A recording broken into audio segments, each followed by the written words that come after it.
Welcome back. For this week's Think Tank Central, I'm joined by Gilead Sher, an attorney, IDF reserve colonel, former peace negotiator, and senior fellow with Israel's INSS. And from Ramallah, Mohammed Najib, with decades of experience reporting on the conflict. Gilead, welcome. Hi, Barbara.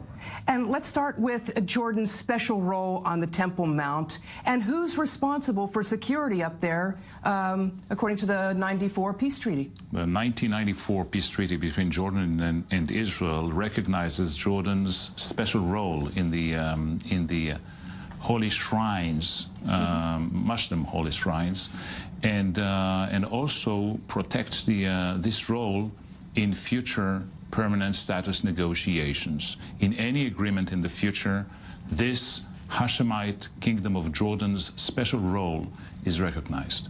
Now, security. In terms of security, for all practical purposes, Israel is responsible for the security there. However, officially, I would say the Waqf.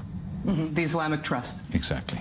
Let's move it over to Mohammed. And can you tell us what was so offensive to so many in the Islamic world of these metal detectors? And now that they're removed, do you think it will be enough to calm the situation?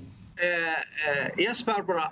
The Palestinian says it's not about metal detector itself. It's about the Israeli move to enhance its control over Al-Aqsa mosque, which is considered for Palestinians, and they think this is their mosque, and Israel shouldn't divide it because they see this step will be followed by more steps as they did in Al-Haram al-Ibrahimi in Hebron in 1994 when they divided between Muslims and Jews. So if they accept such a step today, they are sure it will be followed by more steps to enhance the Israeli control.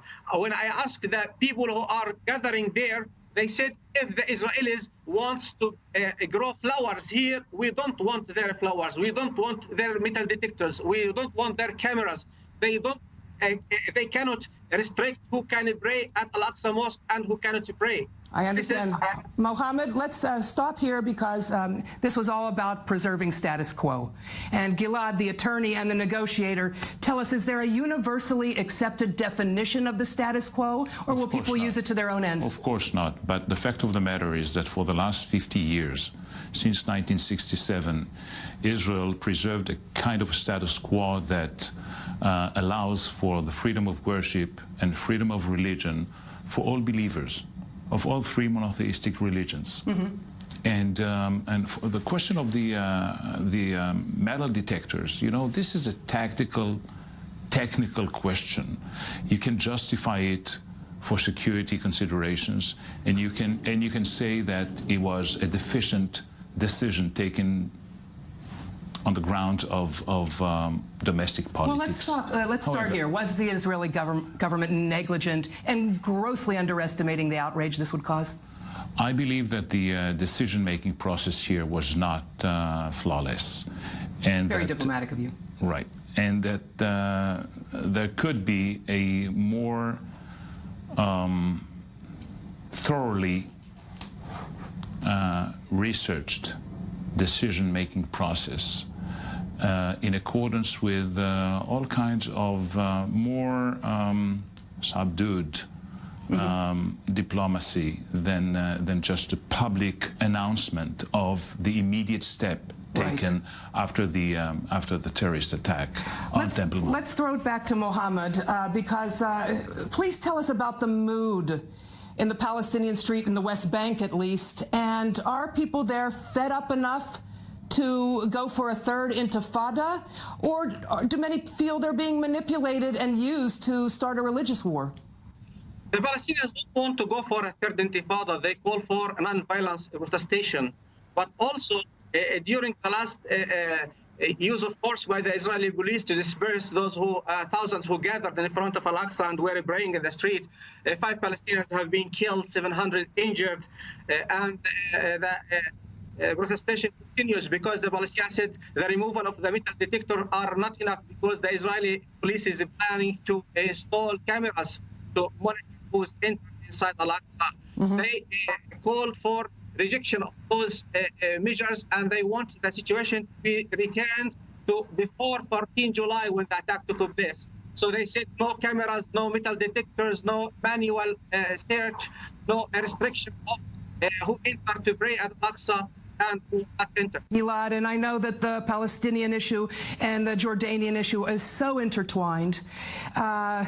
Going back to the incident at the shooting in the Israeli embassy compound in Amman, is the king threatened by this populist outrage over security cooperation with Israel? Sure. I think that whatever happened in the Middle East is always interrelated and intertwined. Whatever happened in the Temple Mount has the risk of turning this political conflict into a religious war. But happily, I believe we can say that the crisis over this shooting in Amman has been contained, and rapidly so. So yes, he is definitely challenged by a populistic oppressed. He is definitely challenged by the changing fabric of the socio-economic society in... And they're burdened with refugees. Exactly. I have to tell you, we personally turned to at least 7 Jordanian experts to come on this program, and they were unwilling to appear on an Israel-based network or with an Israeli. I can understand that. I can understand that. It's not shocking. That's the way it is, because everything goes public immediately, and this kind of crisis should be taken care of behind closed doors. Well, let's talk about how the Prime Minister was handling this crisis. It was diffused very rapidly, as you noted, yet the Israeli security guard who shot 2 Jordanians, one completely innocent and one was a teenager with a screwdriver, he welcomed him on the cameras, bear hug. Well, you have a saying, you know, that a stone thrown by a fool into a well, 100 wise men cannot pull out. Okay? I love that. So I'm not finger pointing or assigning blames to one party or the other. I think that altogether this crisis was eventually, and in hindsight, well treated afterwards, not before it happened.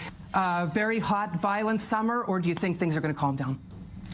I hope that once there is a clear political horizon for all parties concerned that leads towards a two-state reality gradually, even in the absence of a two-state solution right now, a comprehensive one, I hope that with a political horizon we would be able to contain this kind of erupting populistic... Gilad, you're very optimistic. Well, let's end on that note. Mohammed Najib, Gilead Sher, thank you so much.